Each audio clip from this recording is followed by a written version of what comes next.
शुरू किया हुआ है। ये टोल फ्री नंबर है 24x7 जो कि फ्री ऑफ कॉस्ट है। उसमें आपके कहीं कोई पैसे नहीं लगते हैं और हम आपको बेहतर सेवा इसमें एज पर मेंटल, जो भी आपके मेंटल रिलेटेड क्वेश्चंस हैं उसके आंसर्स इस पे आते हैं। वो हेल्पलाइन नंबर मैं आपके साथ साझा करना चाहूंगा जो कि टोल फ्री नंबर है और नंबर है 1800-599-0019। इसकी खास बात ये भी है, विशेषता ये भी है कि ये हिंदी के अलावे अलग 12 लैंग्वेज में भी अवेलेबल है और ये 24x7 उपलब्ध है। इसमें आप कभी भी फोन करेंगे तो आपका फोन पिकअप करके इफ रिक्वायर्ड इमीडिएटली जो कंसल्टेंट है उनको भी रेफर किया जाता है। यदि कंसल्टेंट अवेलेबल नहीं होते हैं तो आपको फिर टाइम स्लॉट दिया जाता है कि आप इस टाइम पे कर देंगे। So that is that. मैं ये नंबर जो mental health number toll free number है ये आपको चैट बॉक्स में भी शेयर कर दूंगा ताकि आप लोग इस नंबर को सेव कर लें और जरूरत पड़ने पे या ऐसे भी आप सबको बताएं कि दिस इज फ्री सेवा है जो कि हमारी मिनिस्ट्री, हमारी डिपार्टमेंट ने शुरू किया हुआ है। ठीक है, तो इसी के साथ आज के जो वेबिनार है इसका मैं अभी शुरू करना चाहूंगा और मैं अपने निदेशक महोदय डॉक्टर रमेश पांडे सर को आमंत्रित करना चाहूंगा कि वो आके इसको ऑफिशियली स्टार्ट करें, इनॉग्रेट करें। So sir please come.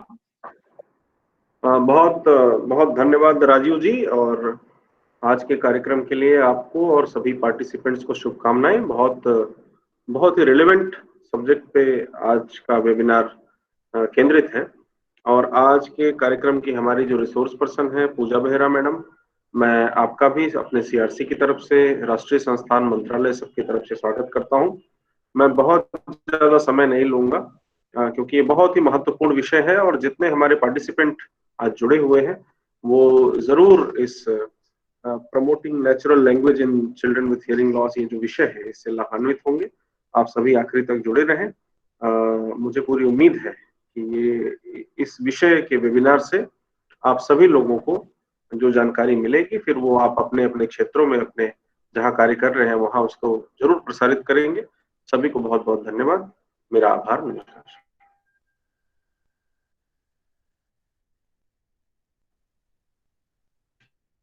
गया वो है promoting national language children with hearing loss और आज के जो हमारे स्पीकर हैं वो हैं मिस पूजा बेहरा जो कि इसमें अपना अलग एक्सपीरियंस रखते हैं और इनका रिहेबिलिटेशन खास करके इसमें हमने इनको बोला कि मैडम आप ना टॉपिक लीजिए कि जो कि लिसनिंग स्किल पे हो। बिग फ्रैंकली इन्होंने बोला नहीं ये तो है एक पार्ट है but what I am going to do is I will talk about more towards the overall language development. हमकी बहुत बढ़िया। So this is what I will say. Our speaker is, so kindly bear with us, and with this I would like to invite Miss Pooja Behra for today a webinar. So please Miss Pooja Behra. Thank you so much organizers for having me in this meeting. मैं शुरू करने से पहले I just want to से one thing.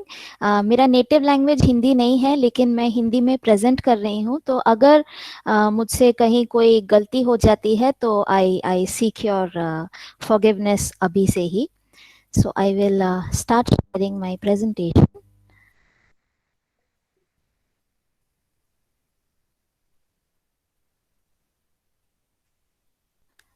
Okay, so जब भी किसी को भी हियरिंग लॉस होता है तो सबसे पहला ट्रीटमेंट जो लोग करना चाहते हैं वो ये होता है कि वो बच्चे को हियरिंग डिवाइस लगाते हैं, या तो बच्चे को वो कॉक्लियर इम्प्लांट्स लगाते हैं या कुछ लोग हैं जो हियरिंग एड्स लगाते हैं।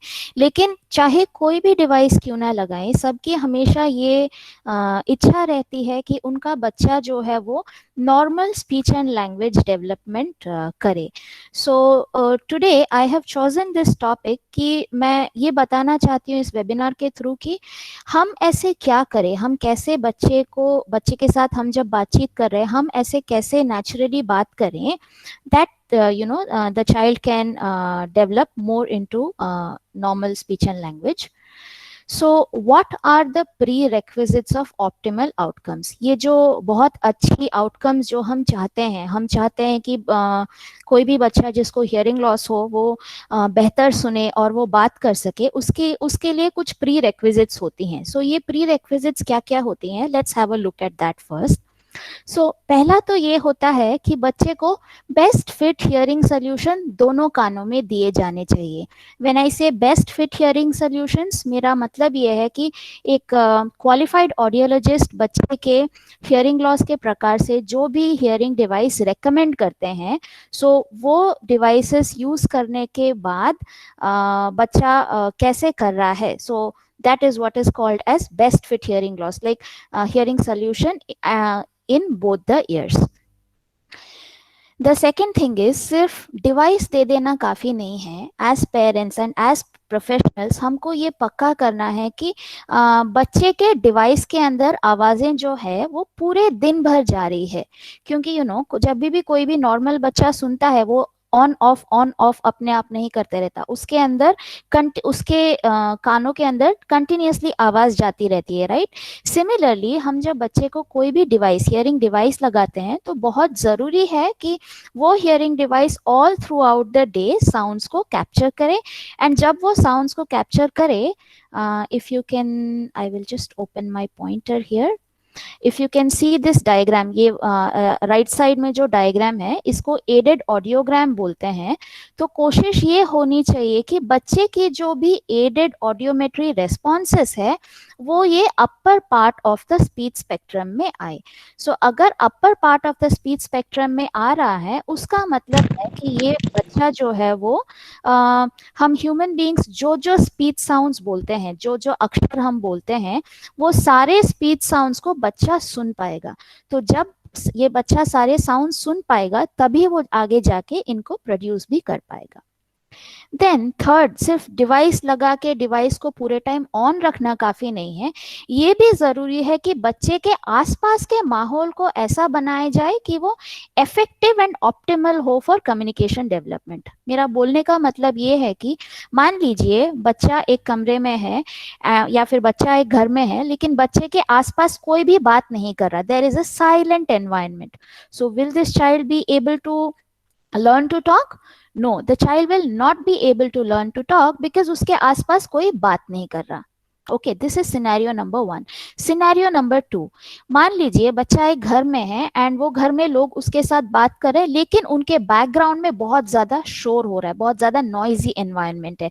मान लीजिए मोटर चल रहा है या फैन बहुत तेज आवाज कर रही है या फिर कोई भी तेज आने वाली आवाज हो रही है. तो इस माहौल में भी बच्चा अच्छे से कम्युनिकेशन डेवलप नहीं कर पाएगा क्योंकि उसको अच्छे से सुनाई नहीं देगा. सो मेकिंग द इमीडिएट, बच्चे के आसपास का जो माहौल है उसको बेहतरीन बनाना भी जरूरी होता है. And then the fourth and the most important thing is, as a professional, you would work on teaching the child some strategies या teaching the family some strategy, right. या फिर अगर आप एक पेरेंट है तो आपके थेरेपिस्ट आपको बच्चे से बात करने की कुछ तरकीबें सिखाएंगे. तो वो तरकीबों का, वो टेक्निक्स का इस्तेमाल करके कैसे बच्चे को आगे डेवलप करना है. So these are the prerequisites for optimal outcomes. So हम सब ये चाहते हैं कि बच्चा अप्रोप्रिएट हियरिंग डिवाइस फिटिंग करने के बाद बच्चा जो है वो 1 year of progress for 1 year of hearing दिखाए. यानी अगर बच्चे ने 1 साल के लिए हियरिंग डिवाइस लगाया है तो बच्चे में 1 साल जितनी प्रोग्रेस होनी ही चाहिए. This is what we desire. And अगर बच्चों ने हियरिंग इम्प्लांट्स लगाया है तो in 2 to 3 years of time it is expected कि उनमें थोड़ी सी ऑडिटरी कॉम्प्रीहेंशन स्किल्स आनी शुरू हो जाए. ऑडिटरी कॉम्प्रीहेंशन से मेरा मतलब है कि हम अगर कोई भी चीज बोलते हैं तो बच्चा वो चीज को सुन के समझे. यानी कि अगर हम पूछ रहे हैं कि वो कौन सा एनिमल होता है जो हमें दूध देता है, राइट. सो बच्चा should be in a situation जहाँ पे बच्चा समझे, ओके, दूध देने वाले एनिमल्स गोट भी हो सकता है, काउ भी हो सकता है, बफेलो भी हो सकता है, एंड सो ऑन. एंड या वी डिजायर कि 2 to 3 years टाइम में इतना हो जाना चाहिए. Then children with hearing implants, they are expected to be speaking in connected phrases या sentences in 2 to 3 years of time. Connected phrases यानी कि सिर्फ वर्ड में नहीं बट बहुत सारे वर्ड, 2 to 3 वर्ड्स या मोर देन 2 to 3 वर्ड्स को जोड़ के वो बात कनेक्टेड बात करे, ये चाहते हैं। अलॉन्ग विद दैट हम ये भी चाहते हैं कि जो स्पीच साउंड क्लासेस होती हैं, बाइलेबियल्स हो गए या फिर वीलार्स हो गए या फिर डेंटल्स हो गए, ये सारे अक्षरों को बच्चा जो है वो अच्छे तरीके से उच्चारण कर सके, ये चाहते हैं हम। वी ऑल्सो विश कि बच्चे जो है वो स्कूल, नॉर्मल स्कूल जाना चालू करें, एंड सिर्फ स्कूल जाना चालू ही ना करे, वहां पे जाके वो कोप अप भी करे। सिर्फ स्कूल जाना काफी नहीं है, वहां पे जाके खुद को मेंटेन करके कोप अप करना भी बहुत ज्यादा जरूरी होता है। And in 4 years time it is expected कि children have bridged the gap with peer group, यानी कि बच्चे का एज जो है उस एज के दूसरे नॉर्मल बच्चे जैसे फंक्शन करते हैं इन द सोसाइटी, हम ये चाहते हैं कि ये बच्चा with hearing loss also functions like that, लेकिन keeping in mind various factors like बच्चे का इम्प्लांट या बच्चे ने हियरिंग डिवाइस किस एज में लगाना चालू किया, बच्चे ने थेरेपी ली है या नहीं, बच्चे को घर में सपोर्ट मिल रहा है या नहीं, and all those things. So जब एक नॉर्मल हियरिंग बच्चा पैदा होता है, सो स्टडीज ये कहती है कि एक नॉर्मल हियरिंग बच्चे को एक वर्ड को अगर if the child has to use a word as an active part of his vocabulary, वो बच्चे ने वो वर्ड एटलीस्ट 500 टाइम्स सुनी हुई होनी चाहिए, उसके साथ एटलीस्ट एक 10 बुक्स, 10 किताबें पढ़ने जितनी लैंग्वेज स्टिमुलेशन उसको मिली हुई होनी चाहिए, एंड उसके साथ एटलीस्ट एक 10,000 hours of enrich language exposure उसको मिली हुई होनी चाहिए। I know this 500 times, 10 books, 10,000 hours, आपको लग रहा होगा अरे ये क्या ऐसे नंबर्स बोल रही है। So these numbers they look scary, लेकिन अगर आप नेचुरली बच्चे के साथ ड्यूरिंग द डेली रूटीन्स आप अगर उसके साथ बातें कर रहे हैं, तो in the long run this 500 times, 10 books and 10,000 hours is definitely possible. So this is needed for a child with normal hearing. तो आप अभी आगे देखते हैं कि children with hearing loss को क्या चाहिए होता है। So जब हम एक नॉर्मल हियरिंग बच्चे के साथ बात करते हैं, हम बच्चे को बात बोलना सिखाते नहीं हैं, राइट? बच्चा अपने आप बात करना सीख जाता है। क्यों? क्योंकि we are actually stimulating conceptual knowledge through interaction. हम बच्चे को ये नहीं बोलते, एक नॉर्मल बच्चे को हम ये नहीं बोलते कि ये देखो एप्पल, बोलो एप्पल, बोलो एप्पल, बोलो एप्पल। हम एक नॉर्मल बच्चे को ऐसे नहीं बोलते। हम एक नॉर्मल बच्चे के साथ कैसे बोलते हैं? हम उनको बोलते हैं कि ए तुम्हें भूख लगी है, ये लो एप्पल खाओ। सो एक नॉर्मल हियरिंग बच्चा इज गेटिंग द कॉन्सेप्ट कि ओके मुझे जब भूख लगती है तो एक रेड कलर का फ्रूट है जिसको एप्पल बोलते हैं, वो खाते हैं। सो बच्चा is getting the concept of apple, बच्चा is learning the word apple, right?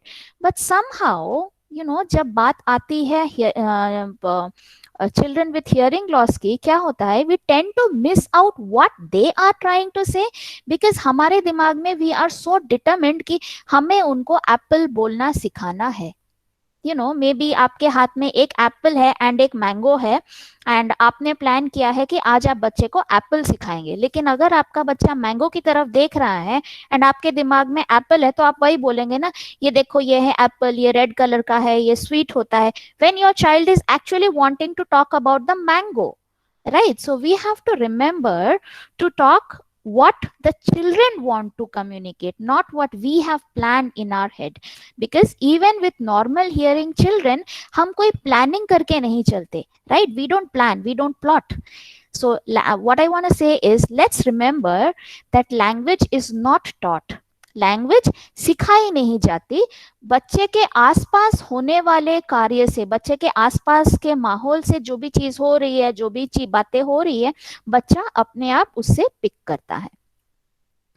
So when a child is born with hearing loss and has started using any hearing device, it is very important that we encourage listening in and around home. Only when the child has started listening, that is when बच्चा बोलना सीखेगा। बिना सुने बच्चा बोलना शायद ही नहीं सीख पाए. So let's have a look at how to encourage listening in and around home. One thing is let's maintain a listening posture. इस पिक्चर में देखिए, ये जो बच्चा कान की तरफ पॉइंट कर रहा है, इसको लिसनिंग पोस्चर बोला जाता है. सो एवरी टाइम जब भी आपके घर में या आपके घर के आसपास कहीं भी कोई भी आवाज हो रही है, जैसे कि इस पिक्चर में देखिए, शायद ये बच्चा वो अंडे के ऊपर चम्मच से टक टक टक मार रहा है. So what the mother can do is she can point to her ears and she can say, hey मैंने सुना, क्या तुमने सुना? सिर्फ ये अंडा है, तुम बोलो अंडा, सिर्फ वो बोलना काफी नहीं है.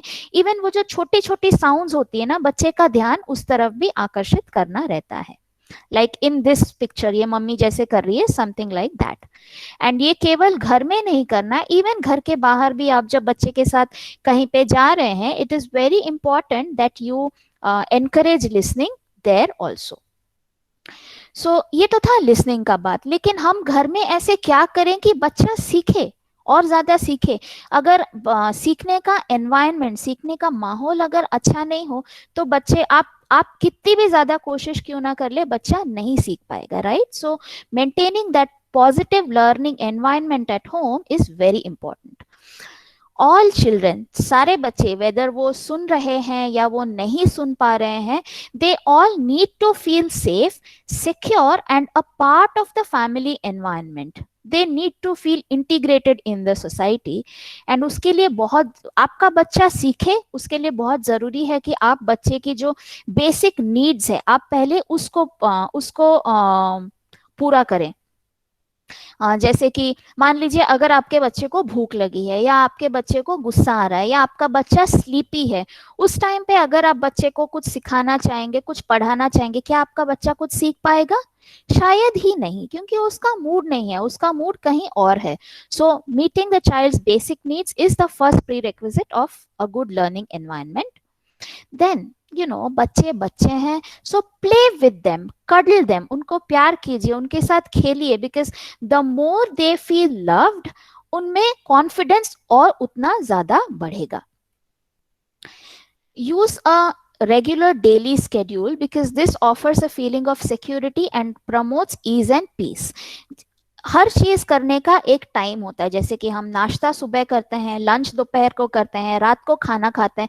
सिमिलरली बच्चे का भी एक फिक्स स्केड्यूल बनाइए, क्योंकि अगर आपने वो स्केड्यूल नहीं बनाया तो बच्चा डिस्टर्ब हो जाएगा. हम कैसे, कभी कभी मान लीजिए आप ऑफिस जाने के लिए तैयार हो रहे हैं एंड आपके घर में पानी नहीं आ रहा है, तो जाहिर सी बात है आप लेट ना आओगे तो आप लेट पहुंचोगे, राइट? एंड आप जब लेट पहुंचोगे तो आपका पूरा दिन का, उस दिन का रूटीन खराब हो जाता है. सिमिलरली अगर आपने बच्चे के लिए भी डेली स्केड्यूल नहीं मेंटेन किया, तो child will not be at peace. And even immediately after providing implantation or after providing a hearing device, talk to your child as if they understand. Even if they do not understand, we have to talk to them as if they understand. Okay? And then give your child attention. So क्या होता है ना, बच्चे जो है शुरू में उनको बोलना नहीं आता है, तो वो बहुत सारी आवाजें निकालते हैं, कभी कभी कुछ इशारे करते हैं, ऐसे सर हिलाते हैं. सो जब वो वैसे कर रहे हैं ना, तो आपको बोलना है कि हाँ हाँ कुछ बोल रहे हो, हाँ मैं आपको सुन पा रही हूँ, आप भी अपना सर हिलाइए. And then encourage the child to go on, try to respond. अगर आपको समझ में नहीं भी आ रहा है तो भी आप समझने की कोशिश कीजिए. तो आप जब ये कोशिश करोगे ना, तब बच्चे को लगेगा कि ओके ये व्यक्ति मुझसे बात करने में इंटरेस्ट है, मैं भी इनसे बात करती हूँ या करता हूँ, whatever. Like in this video, sorry in this photo, this child, यहाँ पे जो बच्चा है उसको शायद नहीं समझ में आ रहा है कि मम्मी क्या बोल रही है, लेकिन मम्मी जो है वो ये शर्ट पकड़ के अपने फेस पे वो एक्सप्रेशन लाके दिखा रही, देखो बच्चा ये टी शर्ट है, ये टी शर्ट हम पहनते हैं, something she is talking. And अगर वो मम्मी बच्चे के साथ ऐसे बात करेंगी एंड बच्चे को भी स्कोप देगी, तो शायद आगे जाके ये बच्चा बेहतर बोलना एंड सुनना सीख सके. So, when a child is implanted or once a child has started using a hearing device, many a times if you are a therapist you would have told the parents ki talk, you have to talk a lot to the child. and अगर आप parent हैं तो आपको therapist ने बोला होगा कि आपको आपके बच्चे से बहुत ज्यादा बातें करनी है. so it is expected कि आप full sentences में बात करें, different type of sentences का exposure दें, सवाल पूछे, जवाब दें, बच्चे के बच्चे को और encourage करें आपको सुनने के लिए. so there are some studies जो बोलते हैं कि some children they have heard at least about 30 million words by their 5th birthday. उनका 5th birthday आने तक वो at least 30 million words सुन चुके होते हैं. and ये जो बच्चे जिन्होंने ज्यादा number of words सुने हैं, these children have a bigger vocabulary यानी उन्हें ज्यादा number of words पता होते हैं, वो better readers होते हैं यानी कि वो और बेहतर पढ़ सकते हैं, and उनका IQ जो है वो higher होता है. Basically these parents made them more intelligent by talking to them more. How did they make the child more intelligent? क्योंकि उन्होंने कॉन्सेप्ट्स बताए. जितना ज्यादा बताएंगे वो बच्चे को, बच्चा उतना ज्यादा उसके आसपास के माहौल से and in general with the world वाकिफ रहेगा, and the child will in turn have a higher IQ. so implant करने के बाद या हियरिंग डिवाइस लगाने के बाद हमें क्या मिलता है? What are we achieving? We are achieving access to sound, we are achieving faster listening development, better speech recognition, vocabulary growth काफी अच्छी होती है. कई सारे बच्चे मेन स्ट्रीम स्कूल में भी जाने लगते हैं, एंड कई सारे बच्चे सोसाइटी का इंटीग्रल पार्ट बन के आगे बढ़ते हैं. लेकिन क्या इतना काफी है? ये फाइंड आउट करने के लिए हमने एक स्टडी की with about 1000 cochlear implant recipients, जिनके ऊपर हमने कैटेगरीज ऑफ ऑडिटरी परफॉर्मेंस नामक एक टूल है जो हमने एडमिनिस्टर किया था. So I will just explain a bit about it. So CAP, वो जो मैं जिस टूल की बात करी उसको कैप बोलते हैं. कैप में a score of 5 corresponds to बच्चा understands common phrases without lip reading, यानी बिना लिप रीडिंग के माध्यम से बच्चा केवल सुन के कॉमन फ्रेजेस जैसे कि good morning, go there, bring me water, ऐसी सारी चीजें समझता है. CAP score of 6 corresponds to understands conversation without lip reading with a familiar talker, जिनको वो पहचानता है उनके साथ बिना लिप रीडिंग वो समझता है. CAP score of 7 corresponds to can use telephone with a familiar talker, right? so हमने एक स्टडी किया to find out कि कितने percentage of बच्चे are able to get a CAP score of 5 or 6 or 7. so if you can see, CAP score of 7 is what we would desire, cap score of 6 उससे थोड़ा कम है, and cap score of 5 उससे कम है, but all these correspond to sentence level understanding through listening. So जिन बच्चों का implant 2 साल के से कम एज में हुआ था, उनमें आप देख सकते हैं 6% of them got a CAP score of 5, 3% of them got a CAP score of 6, and 4% of them got a CAP score of 7. जिन बच्चों का इम्प्लांट 2 से 3.5 इयर्स तक के अंदर हुआ था, उनमें से 10% बच्चे लोगों को मिला कैप स्कोर ऑफ 5, 3% बच्चों को मिला cap score of 6, and only 1% बच्चों को मिला cap score of 7. When you look at 3.5 to 7 years के बच्चे, उनमें again you see कि 9%, 3%, and then cap score of 7 nobody achieved. and जिन बच्चों का इम्प्लांट 7 साल के बाद हुआ था, उनमें you can see that cap score of 7 किसी ने भी अचीव नहीं किया. मेरा बोलने, ये ग्राफ आपको दिखाने का मेरा मतलब ये है कि are these numbers enough? This 10%, 6%, 4%, 2%, is this enough? No, it is not enough. So ऐसा क्या हो गया कि despite giving them the best of technology, despite giving them the best of therapy, despite we trying so hard at home, ऐसा क्या हो गया कि बच्चे आगे नहीं बढ़ सके? They couldn't go that far in their natural language development. Let's have a look. सो यहाँ पे मैं थोड़े से वीडियोस प्ले करना चाहूंगी, एंड आप सारे पार्टिसिपेंट से मेरी रिक्वेस्ट है कि प्लीज इस पोर्शन का आप ना तो पिक्चर्स लें या ना स्क्रीनशॉट लें, in order to respect the privacy of the families in the video. So I will stop sharing my PPT now and I will start sharing the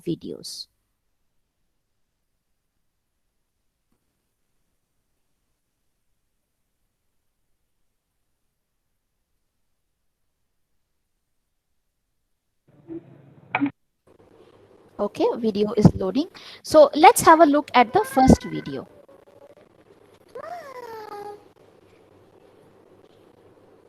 कौन है वो?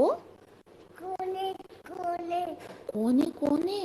कोने कोने doggy doggy doggy doggy doggy में doggy क्या कर रहा? Doggy का क्या कर रहा डॉगी? गंदे डोगी गंदा डॉगी, छी छी, गंदा डॉगी.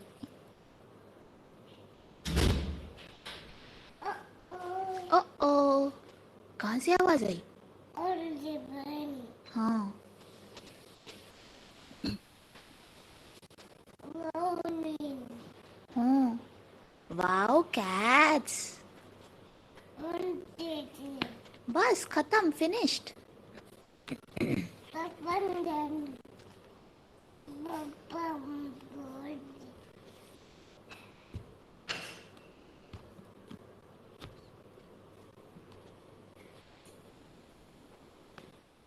निशा ये क्या है? क्या है? What's that? Cat. हाँ, दो cats. That's a dog. That's a cat. Yes. and a dog That's a dog. Yes, you're correct. and a puppy That's a puppy. Yay. and a cat. That's a cat. Yes. Okay. So इस video में हमने अभी अभी जो video देखा उसमें that is a normal hearing child. So she was spoken to very naturally. उससे naturally बात की गई एंड यू नो उसने जिस चीज को भी पॉइंट किया उस चीज का नाम बोला गया and at a moment the aunty was like that's a cat and she did not explicitly teach the child कि बच्चा पहले दैट बोलो फिर अ बोलो फिर कैट बोलो. उसको उन्होंने एक्सप्लिसिटली नहीं सिखाया, लेकिन वो जिस तरीके से नेचुरली बात कर रही थी उससे ही बच्चे ने पिक किया कि that's a cat, that's a dog, that's a puppy, right, like that, right. So this is how we talk to normal hearing kids. Now let's watch another video of a child with hearing loss and see how do we talk to them. Let me share the second video, video 2.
Okay, I will pause the video. So हमने ये दो videos देखे. One video, पहला वाला video जिसमें एक normal hearing बच्चे के साथ बातचीत हो रही थी. ये दूसरा वीडियो जो एक चाइल्ड विथ हियरिंग लॉस के साथ बातचीत हो रही है. Can I request all participants to go to the chat box and maybe type if they felt कि इन वीडियोस में कोई डिफरेंसेस थी क्या.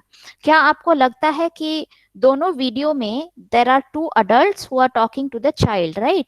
तो ये अडल्ट लोग जिस तरीके से बच्चे के साथ बात कर रहे हैं, क्या उन दोनों तरीकों में कोई अंतर है?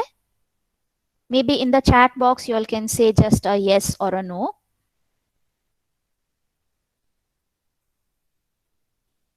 Okay, I will wait for a couple. Yes, yes. Absolutely, absolutely. There is a difference. So with the normal hearing child, it is pretty much natural conversation. Whereas with the child with hearing loss, first of all, the grandmother was speaking very softly. She was not free. उनको लग रहा था कि मैं बात करूं या ना करूं, मैं बात करूंगी तो क्या वो समझेगी। फिर उनको बोलना पड़ा कि नहीं आप थोड़ा तेज बात कीजिए। तेज बात नहीं करना चाहिए, वैसे नॉर्मल लेवल ऑफ लाउडनेस में ही बात करनी चाहिए, लेकिन उनको बोला गया कि आप इतनी तेज तो बात कीजिए कि बच्चे को एटलीस्ट नॉर्मल कन्वर्सेशन लेवल पे तो बात करो, which is when she raised her voice a bit. And even after that वो दादी जी जो थी वो सिर्फ बच्चे को इंस्ट्रक्शन दे रही थी, राइट। चमचा लो, इसको ऊपर डालो, ये उसमें डालो, ये करो, वो करो। And this is very predominantly seen when it comes to talking to children with hearing loss, क्योंकि हम एक फास्टनेस में होते हैं, हम एक स्पीड में होते हैं कि बच्चा कितनी जल्दी बोले। तो हमारे मन में एक स्ट्रेस होता है कि मेरा बच्चा जल्दी जल्दी जल्दी बोले, या फिर आप अगर थेरेपिस्ट हो तो मेरा क्लाइंट जल्दी जल्दी जल्दी बोले। So in that somehow we are so stressed कि हम भूल जाते हैं कि कहीं बच्चा कुछ कहना तो नहीं चाहता, कहीं बच्चा दुखी तो नहीं हो रहा, कहीं हम बच्चे के ग्रोथ को कर्ब तो नहीं कर रहे, right. So this happens. Now I would like to play another video but with a child with hearing loss, and this is what I want you all as parents and therapists of children with hearing loss to be doing. So I will now share video 3.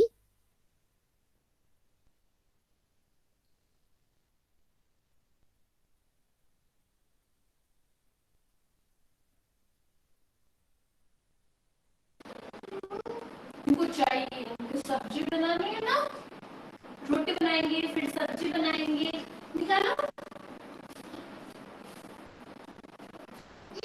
हाँ पूरा निकालो बाहर, उठा के मिश्री, आवाज नहीं आनी चाहिए, टूट जाएगा नहीं। गंदा है कोई बात नहीं, बंद कर दो, बाहर निकालो, बाहर यहाँ पे रख दो बाहर, और प्लीज बंद कर दो। अब देखो देखो कौन कौन सी सब्जी खराब हो रही है, देखो तो, नीचे बैठो। यहाँ पे मैं थोड़ा पॉज करना चाहूंगी। पॉज करके मैं ये बोलना चाहती हूँ कि दिस बच्ची, she is a cochlear implantee, she is a bilateral cochlear implantee who was implanted when she was about एक साइड में when she was 1 year 9 months and the other side when she was about 2.5 years old. So यहाँ पे बच्ची का speech इतना clear नहीं है, लेकिन फिर भी मम्मी उसकी बात को समझने का कोशिश कर रही है एंड देन उसको करेक्टली वो मॉडल करके बोली। लाइक बच्ची ने बोला खराब हुई है, बट मम्मी ने समझा कि वो बोल रही खराब हो रही है एंड उन्होंने उस चीज को करेक्ट करके बोला, लेकिन उन्होंने बच्ची को नहीं टोका कि अरे तुम ये कैसे क्लियरली बात नहीं कर रही, सही से बोलो सही से बोलो। उन्होंने वैसे नहीं किया, राइट। सो यहाँ से further on in the video I would like you all to observe कि मम्मी इवन दो बच्ची क्लियरली नहीं बोल रही, मम्मी किस तरीके से बच्चे से बात कर रही है। And this exactly is what I call as talking to the child naturally. Let's continue with the video.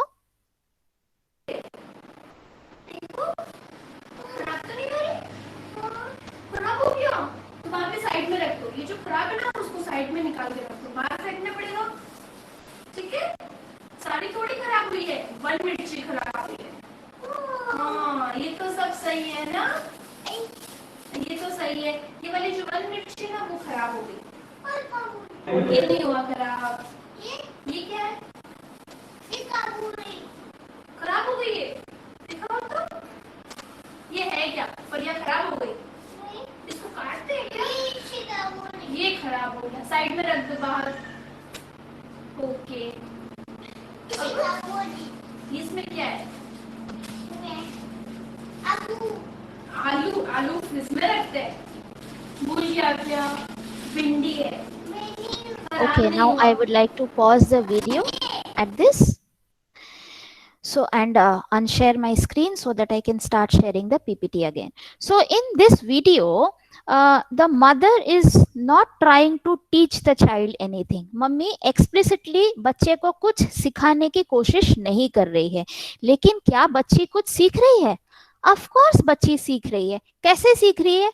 क्योंकि ये मम्मी उसको लैंग्वेज सिखाने पे नहीं, कॉन्सेप्ट सिखाने पे ज्यादा फोकस करिए। लाइक फलियां खराब हो गई, आलू आलू फ्रिज में रखते हैं क्या, right? She is not making that effort to teach the child. वो बस कैजुअली नेचुरली बच्चे से बात कर रही है एंड बच्ची भी खुशी खुशी उससे सीख रही है।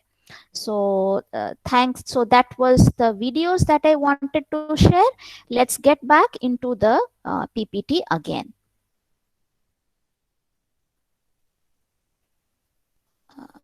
Full screen, yes, perfect. So it is seen that hearing impairment या जो hearing loss है, it has affected not just the child. Hearing loss ने केवल बच्चे को affect नहीं किया, but also affected the parent, the caregiver or the professional.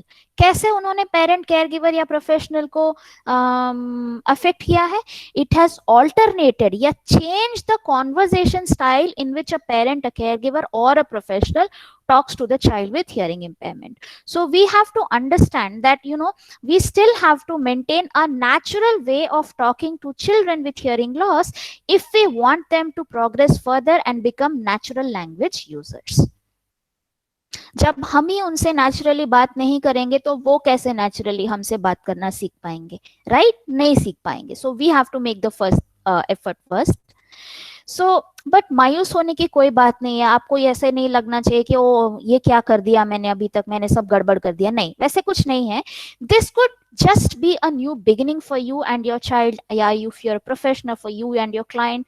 So what we should do is parents and professionals को ये absolute conviction यानी कि संपूर्ण विश्वास होना चाहिए कि children with hearing loss to have the same innate capacity to develop fluent language.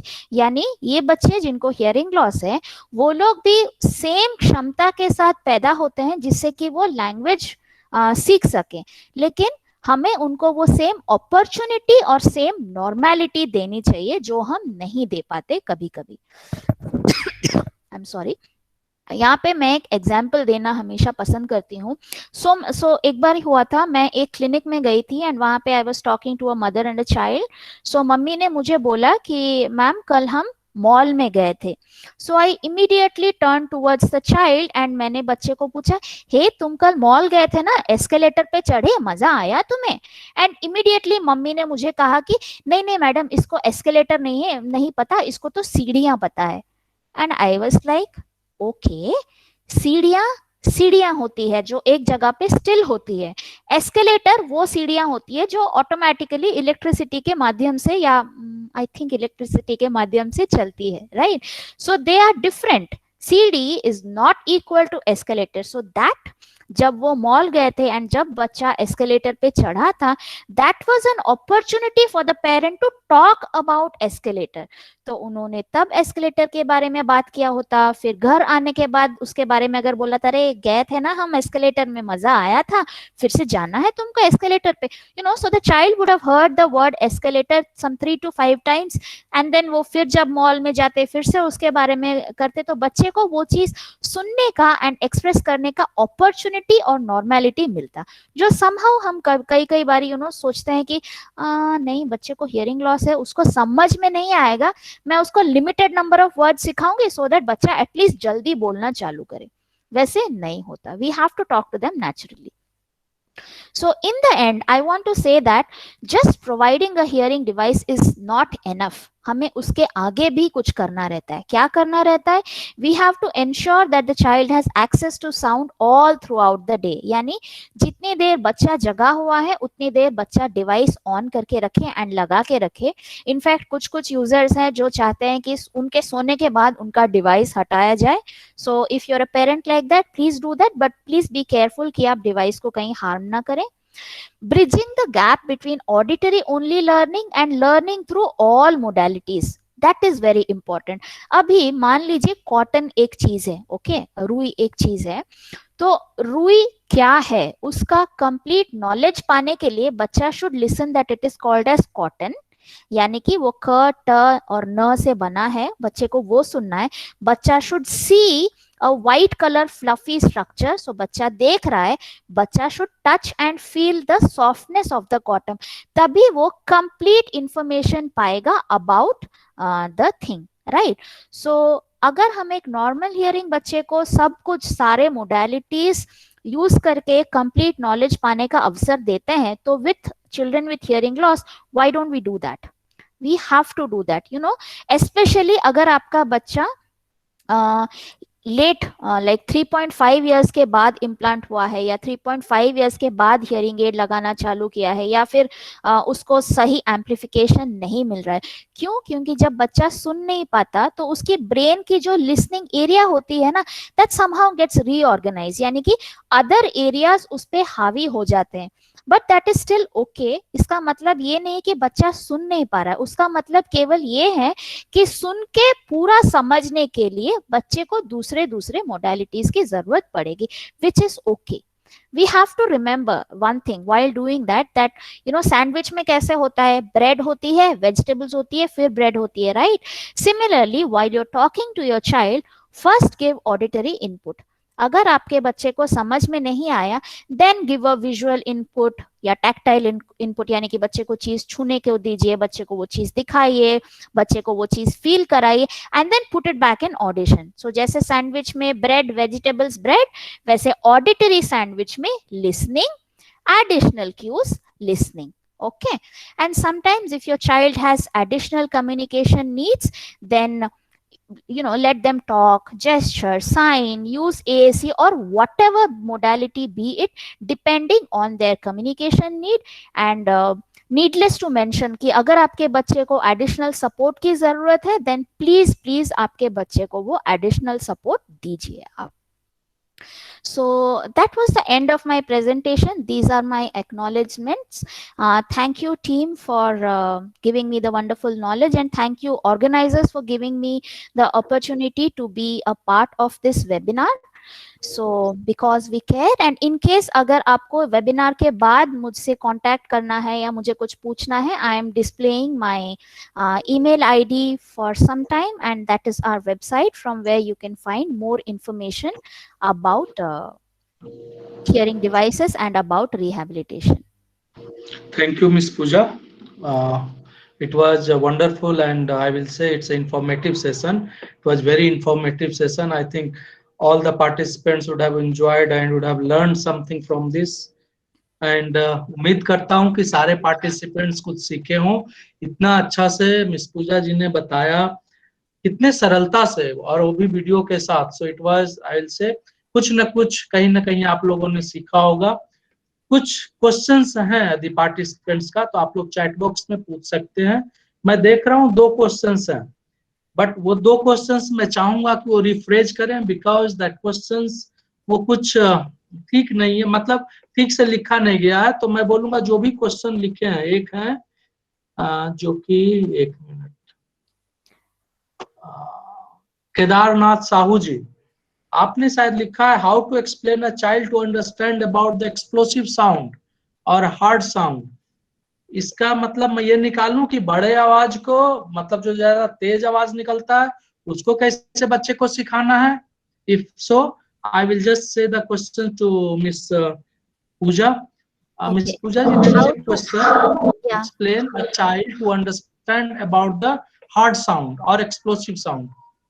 Okay, thank you for the question, Kedarnath ji. How to explain a child to understand about explosive sound or hard sound? If a sound is really loud, then you do not actually have to explain about it. अगर आपके बच्चे ने hearing device लगाया है and कोई sound बहुत ज्यादा तेज है, तो आपका बच्चा ऑटोमेटिकली वो sound सुन पाएगा। लेकिन अगर आपको लगता है कि डिवाइस लगाने के बावजूद कोई लाउड साउंड हो रही है एंड आपका बच्चा उसको नहीं रेस्पॉन्ड कर रहा है, so all you have to do is point to your ear while that sound is happening and then say, सुनो, मुझे कुछ सुनाई दे रहा है क्या, तुम्हें भी सुनाई दे रहा है? सो बेसिकली आप साउंड के तरफ बच्चे का ध्यान लेके जा रहे हैं। So you have to do that. Okay, I can interpret this question in a different way also. Maybe he wants to know about the plosive sounds, that is you know, जो sounds with a explosion मुंह से निकलते हैं, जैसे कि all the bilabial sounds like क हुआ, प हुआ। So उसके लिए again I would say that put it back into listening, like you know, जब तक बच्चा कोई साउंड अच्छे तरीके से सुनेगा नहीं तब तक बच्चा वो चीज बोल ना पाएगा. So one very easy way of doing it, आप बच्चे के साइड में बैठिए एंड आप कुछ वर्ड्स लिखिए उस साउंड के, एंड आप बच्चे को बोलिए कि वो साउंड सुने, आप उसको एक्सपोज कीजिए वो साउंड को.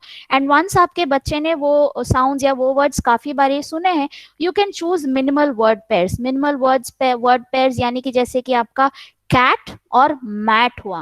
ओके, तो आप कैट बोलिए एंड देन आप बच्चे को बोलिए कि उसने क्या सुना, कैट सुना या मैट सुना, उस पे वो पॉइंट करे, सो दैट आपको पता चलेगा कि बच्चा एक्चुअली क और म का डिफरेंस जो है वो पता कर पा रहा है या नहीं कर पा रहा है. I hope I have answered that question. या I think so that question been answered. आपको क्वेश्चन जो पूछा था उनका जवाब मिल गया हो. एक और क्वेश्चन है मिस आई थिंक जागृति तिवारी जी का. ये पूछते हैं, if the child is machined with in 3 years, then the child can become normal. If it is applied after 5 years, can it not become normal? Well, this is a huge debatable topic. It Yes. all depends on आपने बच्चे को क्या device लगाया है. क्या आपने बच्चे को वो डिवाइस लगाया है जो उसके लिसनिंग के लिए अप्रोप्रिएट है? क्या मान लीजिए कि एक बच्चा है जिसको प्रोफाउंड हियरिंग लॉस है एंड आपने उसको हियरिंग एड लगाया है एंड आप उम्मीद कर रहे हैं कि ये बच्चा बेहतरीन सुन के 1 year of hearing for 1 year of progress वो कर पाएगा, then I am sorry, that can not happen. लेकिन अगर आपके बच्चे का 3 years में इम्प्लांट हुआ है, प्रोफाउंड हियरिंग लॉस बच्चे का 3 years में इम्प्लांट हुआ है, I will not say that your child will become normal, but I will say that your child will reach a stage wherein your child can be integrated into the society. यानी कि society का एक active हिस्सा बन के independent adult के जैसे वो आगे बढ़ सके, वो बोल सके, वो सुन सके, वो स्कूल जा सके, दोस्त बना सके एंड ऑल दोज थिंग्स. लेकिन उसके लिए आपको मेहनत करनी पड़ेगी. सिर्फ डिवाइस लगा लेना काफी नहीं है, आपको थेरेपी अटेंड करवाना पड़ेगा, आपको घर में थेरेपिस्ट जो बोलते हैं आपको वो सारी फॉलोअप एक्टिविटीज करनी पड़ेगी एंड बच्चे को एक बेहतरीन एटमॉस्फेयर देना पड़ेगा सो दैट बच्चा सुन के सीख सके. And then the second part of the question was 5 years का बच्चा क्या नॉर्मल बन सकता है? Again, I will say the same answer even for a 5-year-old. See, we are fixated onto the concept of making the child normal. हमारी कोशिश ये नहीं रहनी चाहिए कि बच्चा नॉर्मल बने या नहीं. हमारी कोशिश ये रहनी चाहिए कि बच्चा आज जैसा है उसकी तुलना में वो आगे बढ़ पा रहा है या नहीं, एंड क्या वो उतना लैंग्वेज एंड उतना लिसनिंग आ पा रहा है कि वो सोसाइटी का एक इम्पॉर्टेंट पार्ट हो सके. So please strive for that rather than striving for normalcy. Of course अगर 5 साल के एज में बच्चा इम्प्लांट हुआ है या डिवाइस लगा है, देन ऑब्वियसली उसको 5 साल का गैप है, तो वो गैप ब्रिज करने में उसको एटलीस्ट 5 years लगेंगे एंड एट मोस्ट उसको 8 years 9 years भी लग सकते हैं. So please keep a note of that. या सेम रिलेटेड क्वेश्चन है एक और. एज 7 के बाद हियरिंग एड लगाया है बच्चे को, साइन लैंग्वेज यूज करने के लिए मना किया है, तो बच्चे को किस तरीके से पढ़ाएं? I will need Mahadev. I think I will need the complete hearing history to be answering this question. बिना बच्चे की hearing history देखे या बिना reports देखे मैं इसका आंसर नहीं दे पाऊंगी. लेकिन for now मैं आपको ये बोलना पसंद करूंगी कि आप प्लीज अपने प्रोफेशनल टीम से जाके ये सवाल दोबारा पूछिए कि आप बोल रहे हो 8 साल की एज तक मेरे बच्चे ने साइन लैंग्वेज यूज किया था, अभी 8 years की एज में मेरे बच्चे ने हियरिंग डिवाइस लगाना चालू किया है, तो उसको केवल साइन लैंग्वेज से कम्युनिकेट करना आता है, हम उसको स्पोकन लैंग्वेज की तरफ कैसे लेके जाएं? अगर आप ये सवाल एक मिनट पूजा जी, एक मिनट मैं लूंगा आपसे, 1 minute. Participants, there is just update है. हमारे बीच में किसी ने मैसेज पे किन्हीं ने अपना खुद का एक लिंक शेयर किया है किसी कोर्स रिलेटेड. कृपया वो भरने फॉर्म नहीं मिलेंगे, ध्यान दीजिए. वो फीडबैक फॉर्म आप नहीं भरेंगे इसमें, क्योंकि यदि आप भरते हैं तो आपको फॉर्म नहीं मिलेगा. बाय मिस्टेक, प्लीज मैं रिपीट कर रहा हूं, इन्होंने जो भेजा है आपको मैं बता दूं, ही इज नवनीत देशमुख जी जिन्होंने ये शेयर किया है. इसमें से आपको सर्टिफिकेट नहीं मिलेगा. और नवनीत देशमुख जी, नेक्स्ट टाइम से आप प्लीज इस तरह से आप अपना फीडबैक फॉर्म इस पे शेयर नहीं करेंगे, क्योंकि ये हम किसी मतलब जो टॉपिक से कनेक्टेड हो आप उस पर डिस्कशन पे आइए, that we will welcome this kind of feedback और this kind of link please don't share. So participants again आप लोगों से अपेक्षा करता हूं कि ये जो लिंक दिया गया है उसको अभी फिलहाल ना भरें, आप बाद में भर सके, अभी भरेंगे तो कोई फायदा नहीं है क्योंकि इसमें आपको इनपुट कुछ नहीं मिलने वाला है। So please, okay madam, please continue. Okay, sorry. no problem. No problem. Absolutely fine. So to continue, I will say कि please get in touch with your professional team, क्योंकि आपके बच्चे का complete hearing history जो है उनको पता है। तो अगर वो बोल रहे हैं कि sign language नहीं use करना चाहिए, then I would say please don't use it. लेकिन if you ask me कि एक बच्चा जिसने 7 साल तक साइन लैंग्वेज यूज किया है एंड 7 साल की एज में उसका कॉक्लियर इम्प्लांटेशन कराया गया है, तो क्या उसको साइन लैंग्वेज यूज करना चाहिए? आई वुड से यस, वो बच्चा अगर चाहे तो वो साइन लैंग्वेज यूज कर सकता है, but at the same time आप उसको थेरेपी भी दिलवाइए सो दैट वो अंडरस्टैंडिंग के लिए सुन के चीजों को समझ सके। So this child will use listening to understand and maybe use sign language to express. And इसका मतलब ये नहीं कि बच्चा स्पोकन लैंग्वेज बिल्कुल ही नहीं सीख पाएगा लेकिन उसको टाइम लगेगा। So are there Thank you very much. Just to add on this point, this question, actually I will go with Miss Pooja. इसमें आप क्या कर सकते हो, कम्युनिकेशन भी एक चीज होती है। कम्युनिकेशन के लिए बच्चा always can use sign language, but yes for auditory input जिसके लिए वो मशीन लगाया है, for listening skills, development of listening skills, वो उसको मालूम होना है कि कौन सा साउंड क्या है, उसके लिए आपको ऑडिटरी ट्रेनिंग या लिसनिंग डेवलपमेंट या जो भी है सुनने के लिए, उसके लिए ट्रेनिंग तो चाहिए ही चाहिए। नहीं तो फिर मशीन लगाने का, मशीन या कॉक्लियर इम्प्लांट कराने का कोई फायदा नहीं है। आप देखेंगे यदि आप टीचर हैं तो, या जो भी, यदि आपके बच्चे और भी बच्चे होंगे वो यदि मशीन लगा लेते हैं, वो भी साइन लैंग्वेज करते रहते हैं, बट उनको ये मालूम होता है कि आवाज कहाँ से आ रहा है, वो एटलीस्ट दे कैन लोकलाइज, वो उनको मालूम होता है कि अच्छा पीछे से आ रहा है, साइड से आ रहा है। सो ये दो वे है, और बच्चा बड़ा है ऑफ कोर्स तो टाइम टेकिंग है, और वो 7 साल तक साइन लैंग्वेज किया है तो आप उसको बंद भी नहीं करवा सकते क्योंकि वो सीख चुका है। तो कम्युनिकेशन उसके लिए इजी है देन द बोलना कि वो फिर से पूरा सीखे। तो ये दोनों पहलू साथ में चलेंगे इसका। ओके, और एक क्वेश्चन लेंगे। I think there is one more question. Thank you for adding that. I can see one question. Yeah, Is there, amazing echo there. yes, Yeah, yes. Is there any yeah. chances of natural hearing after some time of hearing device? Can it become normal? I think I question need to think be जो rephrased. पूछ रहे हैं वो ये पूछ रहे हैं कि जो बच्चा हियरिंग इम्पेयर्ड पैदा हुआ था एंड उन्होंने कोई भी डिवाइस लगाया था, क्या थोड़े टाइम डिवाइस लगाने के बाद क्या वो बच्चा नॉर्मल हियरिंग बन सकता है? इसका आंसर नहीं है। Once hearing impaired always hearing impaired. Okay, आप डिवाइस लगाओगे तो उसकी हियरिंग लॉस रेस्टोर नहीं हो जाएगी, उसकी नेचुरल हियरिंग रेस्टोर नहीं हो पाएगी।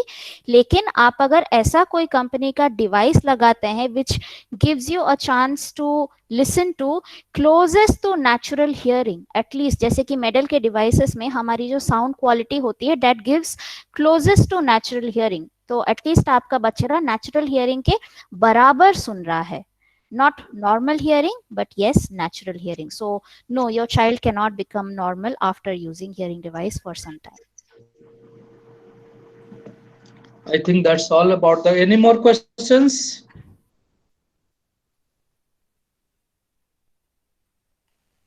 No.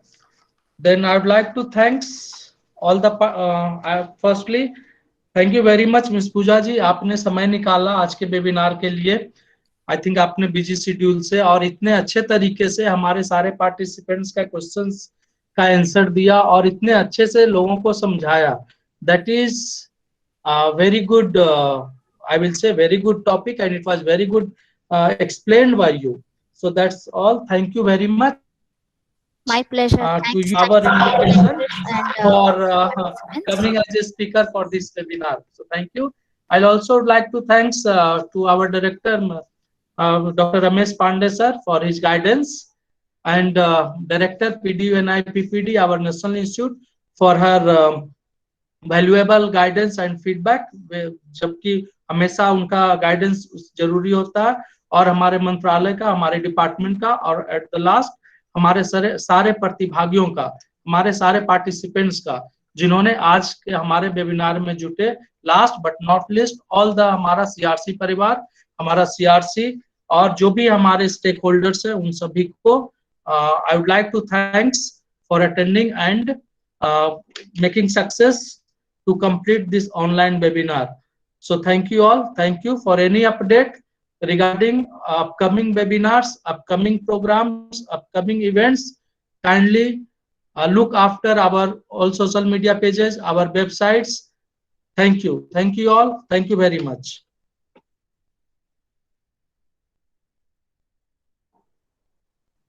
सर अभी जो ग्रुप में लिंक आया है सर, राजीव रंजन जिनका, इसी का फॉर्म भरना है क्या सर्टिफिकेट के लिए? जी ओके सर, थैंक यू। मैं एक बार फिर से लिंक भेज देता हूँ। लास्ट एक लिंक भेज रहा हूँ, आप इसी पे आप सब लोग भर के भेजें। बाकी सीआरसी लखनऊ के टीम से भी, नाम से भी फीडबैक फॉर्म गया है, उसको भी भर के भेजें।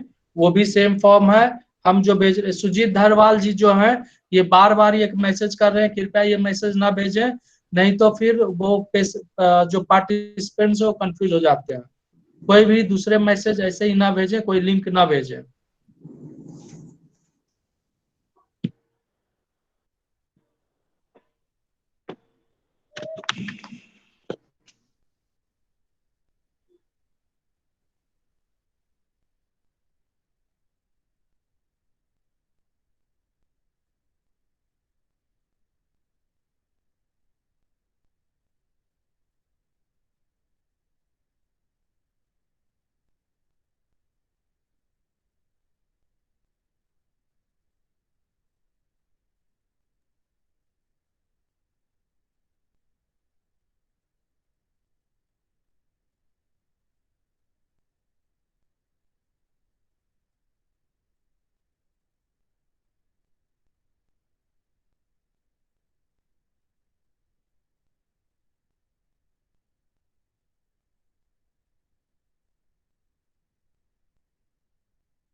इससे 3000 माइनस करके उसको